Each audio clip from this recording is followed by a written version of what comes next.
Okay, thanks. Taoiseach, there are just too many homes here in this state as it is that are paying very dearly to heat the sky. And the reason I say that it's clear that the government's retro plan is deeply unfair in its design.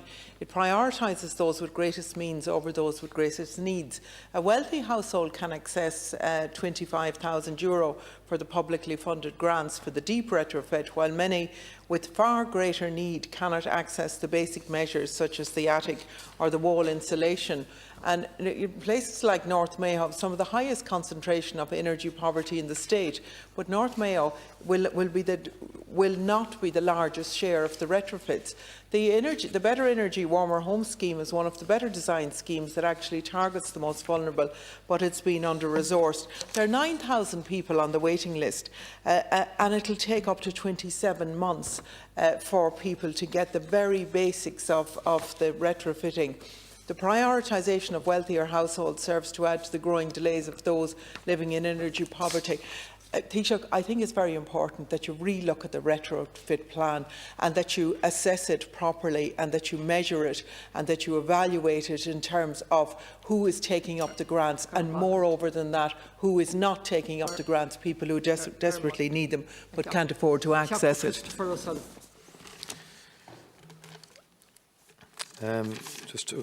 of all, I think who's first here? Deputy Conway Walsh, certainly in terms of retrofitting. Again, sometimes I think when Sinn Féin makes propositions, I don't know do you ever want anything done at all, because it is a very good retrofit programme. There's been a 130% increase in applications. It's about getting energy efficiency into our entire system. Its fundamental priority is energy efficiency and reducing energy waste. And there are some very good schemes that are targeted especially at those on low incomes. There's an independent local government retrofit scheme for local authority housing, and then you have the Better Homes programme, which is for people on low incomes more generally, and that has expanded. And then you have the 80% grant for insulation, which is more general, and it's more the first phase. And then you have more deep retrofit. And the issue really is getting capacity in the industry up. And I think it's very important that we give that certainty to the industry over the next 10 years in terms of getting all the skill sets in place and all the capacity there to get moving and to get going. And I think a lot of work is being done. And it's not about prioritising the wealthy. That's an outrageous kind of assertion that is made. This is about prioritising energy efficiency and getting a well-balanced scheme that does that. Deputy O'Sullivan raised the issue of our targets, and I do take your point in respect of speed and the need to really get going at speed. And that's why the new Planning Act is endeavouring to try and streamline, codify and consolidate all of the planning acts over the last number of decades, and to have a more streamlined approach between the new MARA, of course, the Act is coming in also, but between both Penal, between local authorities and between courts. And that is a much more clearer, transparent system with timelines in place for people who put in applications that they can expect outcomes within specified timeframes. I think that's very important. And on the wind, we do need to move faster than we are moving. And I'll check in with the foreshore licence, because I was informed by the Minister of Agriculture that things had improved there, but I certainly will look forward to engaging with yourself and the Minister of Agriculture on that specific issue, because I think we need to move on that. And again, the European Commission is looking at a particular clause whereby it would be in the overall public interest to move forward on offshore wind that would transcend other interests in terms of getting wind farms built and offshore winds. Because at the moment it can take 8 years from concept to actually the construction of a wind farm across Europe, and that's not just good enough given the existential crisis that climate change represents. Deputy B. Smith raised the loss and damage. Could I just make a general point? Ireland is not responsible for the world, you know. One gets the impression from some of the contributions here today that somehow because COP didn't reach, no, generally make a point through the chair, that because COP didn't reach certain outcomes and so on, it is Ireland's responsibility.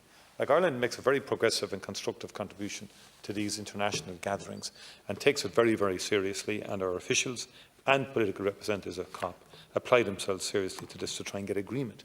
Because I think an agreement is better than no agreement. I genuinely believe that, and inevitably to keep emissions down. I think, in terms of the loss and damage and the failure, we have made proposals in that regard. We have put forward a target of 225 million per annum by 2025. Now, we're not there yet, and that is Ireland's commitment in terms of funding, and we have to significantly increase our funding next year and the year after to reach that particular target, and we're doing everything we possibly can to reduce. To Deputy Batch's question, not mine. Four more. I asked you about why you issued licences for drilling. Sorry, I'll come to that. But you also raised loss and damage. Yeah, but the direct question I asked you was the irony of giving licences for drilling.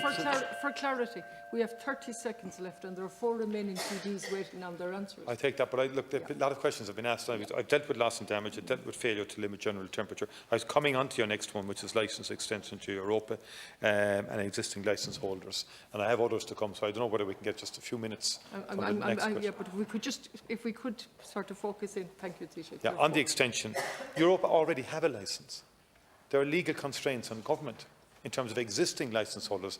This Oireachtas decided to ban any future, or recommended the banning of any future licences to be issued. Government has adhered to that. That is part of the programme for government. But in terms of existing licence holders, of which there are just a few, one or two, to my best of my knowledge, in the case of Europa, the department officials independently of the minister examined that, and within the legal framework we have to obey the law. We can't break the law. He's shocked that the bill I'm referring to would change the law. In terms of existing licence holders, that is the legal position, and the vast majority of fossil fuels are being left in the ground in Ireland. That is the reality. You know that. We're not entertaining any new licence applications. Now, in terms of Deputy Boyd Barrett's view, sorry, is it? Just want to get this. You're next to you. Yeah. Again, your absolute zealous focus on the US is noted. And I would say this to you, that without the United States last year, there would have been no COP at all of any merit or substance. President Biden has brought a huge change internationally to the whole climate change agenda. Along with his representative Kerry and former American presidents, who are all really focused on trying to get outcomes at these COP. That needs to be acknowledged, unlike other big powers who are not making the same contribution at this stage to the international effort. But the US has an awful lot more to do. And it's not just about military, it's about just generally. And there's a far more polarised debate within the US on this issue, as you know. So it's far better that we would actually affirm those who are progressive in the United States, who make no issue about climate change and are trying to advance climate change, rather than to be decrying them all of the time. And for you, US is the big baddie of the world, and nobody else, it seems to me, in terms of your presentations. And Deputy Murphy raised the data centres, and I would say, for the duration, again, you referenced South County Dublin. First of all, because of the digital age, data centres are a reality, unless you want to de-digitalise the entire society and economy. No, but sorry, do you want to de-digitalise it? You need to be honest, I think, through the chair, and front up on that. Now, we have a framework that the CRU, the Commission on Regulatory Utility Body, has come up with a policy proposal which government has adopted, and the government has published a statement in respect of a moderate position on the utilisation of data centres and further data centres. But the bottom line is this, that there are thousands of jobs depending on data centres. Many investment companies coming in here are saying it's not just one or the other. But you don't really worry about FDI investment, because according to your economic model, you wouldn't favour FDI model. Just 1 minute. On Deputy Batchik. No, it's not an interaction, and we're already now reduced on the next line of questions down to 10 minutes. So if we could just get the answers, please, to the questions. Yeah. It's not an interaction. Well, yeah, okay, fair enough, but I do get constantly interrupted as well. But it's just fair enough, I don't have an issue with it. Deputy Batchik, climate finance, that's our commitment, 225 million by 2025 on a permanent basis. Within that, then, we allocated 10 million to the Global Shield. What's now required, actually, is concrete proposals and initiatives around the climate finance that we can support. And our embassies, bilaterally, are working with, particularly in Africa, are working with governments and NGOs to see how best we can apply that money on climate finance issues. I think also there's a need for integration across other files as well. So in other words, I don't think we can deal with it in silos, as the World Food programme made the point that there's too much silo thinking across the entire aid programme now. So that we need more crop resilience. We need to invest more in all of that. And all that is kind of part of climate finance, because in many countries now their food production systems are failing because of climate. So how can we make their food production system more resilient? And I think that's where some of our climate finance could usefully be applied and allocated. And I think we need to work with other NGOs, other governments, like-minded governments across Europe, because the European Union still remains the biggest donor in all of this respect. And the European Union is probably the most constructive contributor, in my view, to COP more generally, along with others as well. Deputy Barry referenced again the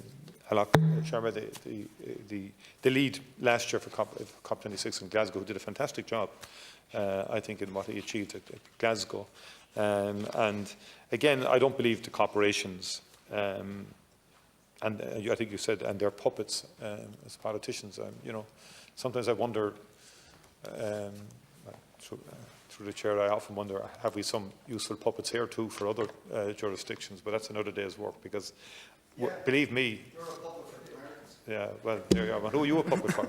Who are you a puppet for? Who do you think? Well, we let people think and reflect and cast their own views on look that. at the record. I think your record for the last 10 years, when you guys were neutral, when Crimea was invaded, it kind of tells me who you are useful puppets for. No, we weren't. No, we weren't. Of what's going on in Ukraine as well. No, we weren't. Yes, you are. And anyway, the point is this. The European Union government, Deputy Barry, is extremely constructive and protective. The European Union governments are the most consistently constructive and proactive on climate change.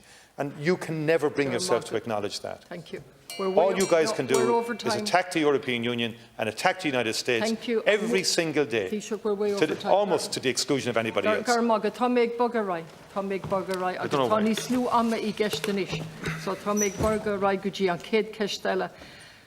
Iver Cuig in Animacht Mary Lou MacDonald, Deputy Rose Conway. We'll take questions 15 to 22 together. As I set out in my statement to the House on the 16th of November, I attended a meeting of the European Council in Brussels on the 20th to 21st of October. Issues discussed included developments in Russia's war on Ukraine and its wider impacts, supply and price challenges on energy, economic issues, and a number of external relations issues, including preparation of COP27 and the upcoming EU-ASEAN summit. On energy, we agreed to take steps to take forward work to tackle the price and supply crises urgently, including improving the functioning and stability of energy markets, addressing spikes in prices, saving energy, and accelerating deployment of renewables. Given the extent to which the issue is having a negative impact on citizens and enterprises, it is important that the European Union and its member states continue to work collectively to create stability in the market. We also discussed the latest developments in Russia's war in Ukraine, including its impact both in Ukraine and further afield. We condemned indiscriminate Russian missile and drone attacks on civilians and infrastructure, including the Zaporizhzhia nuclear power plant, as well as the illegal annexation by Russia of Ukraine's Donetsk, Luhansk, Zaporizhzhia and Kherson regions.